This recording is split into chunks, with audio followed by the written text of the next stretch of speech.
Hi, today I wanted to show you how to make homemade hummus. Oftentimes you can get it in little containers in America, but from the ones that I've tried, the vast majority are pretty gross. There are a few pretty good ones I found at like Trader Joe's or Whole Foods, but they cost quite a bit compared to how much it costs when you make it at home.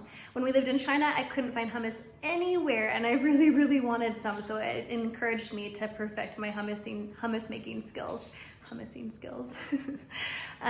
going to show you how to make hummus today and we'll get right to it.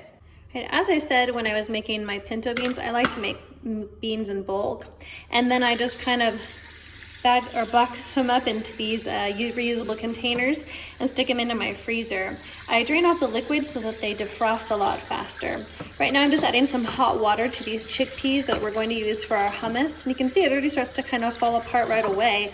They thaw extremely quickly, and as far as not having to add waste to the landfills or try to take things over to recycling and just reuse in my own container, I like that. I like that the beans taste better. I like that there's less trash, and it works really well for us in the system we've got going.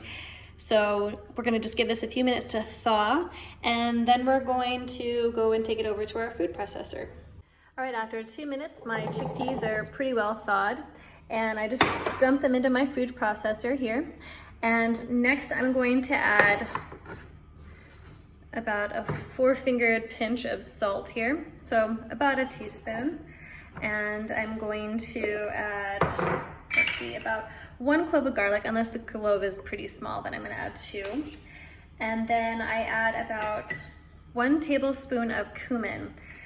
I have to add a disclaimer here that this recipe was given to me by a friend from Australia when I was living in Papua New Guinea, so it's not actually an Omani style of hummus that we're making here, or even a Qatari one like when we lived there in Qatar, but it's an Australian style of hummus. But I really think it's a really great recipe, and I've been using it for well over a decade now, so this is the one I recommend. All right, next we're going to add half of a lemon. We're going to add some ground up pepper. All right, after we added our tahini, which is about a 1/4 cup or less, then I'm going to add a bit of water just to make sure that there's enough to move this around, and we'll be adding more water later on. And then I'm going to drizzle in a bunch of olive oil. That's less than a 1/4 cup. I would say about 1/8 of a cup, but you can kind of judge for yourself. Next, we're whizzing this around to kind of get it together. And I can see it's looking kind of dry, so I'm gonna add a little bit more water.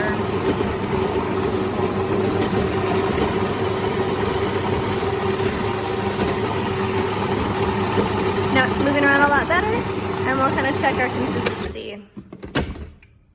It's looking a little bit thick still, so I'll probably add a little bit more water, but this is getting pretty close. All right, so I'm gonna add just a little bit more water. Now it's moving a bit more rapidly. So this is kind of what I'm looking at. I don't want it to be too pasty. I don't want it to be too watery, but I want it to kind of have this texture. And that's what we like for our hummus. Try it out.